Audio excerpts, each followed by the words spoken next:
અમૃતસરિતા ભાગ 1 પ્રકરણ 8 જે પરમાત્મામાં પણ વિકાર સમજે છે એ અજ્ઞાન છે.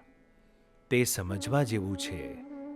જે દેહ રહિત થઈ પ્રભુરૂપ થઈ ગયા તેને દેહભાવ છે જ નહીં, ત્યાગ ભાગ નથી. એવા પ્રભુમય થયેલા સંત દ્વારા પ્રભુમાથે હાથ મૂકે અને સંકલ્પ કરવા જાય એ કેવળ અજ્ઞાન નથી તો બીજું શું છે?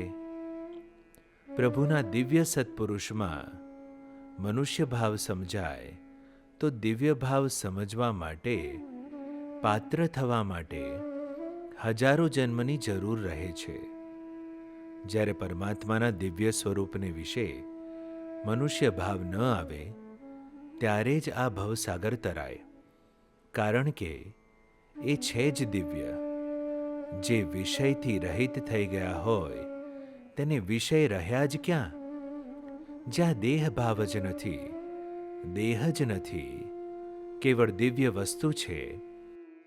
હવે તે મનુષ્ય રૂપે પ્રગટ થઈને આવે તો અરે ઉલટું કહેવું જોઈએ કે બાપા તમે કલ્યાણ તો કરો, માથે હાથ મૂકીને આશીર્વાદ તો દો, ચાંદલો તો કરો,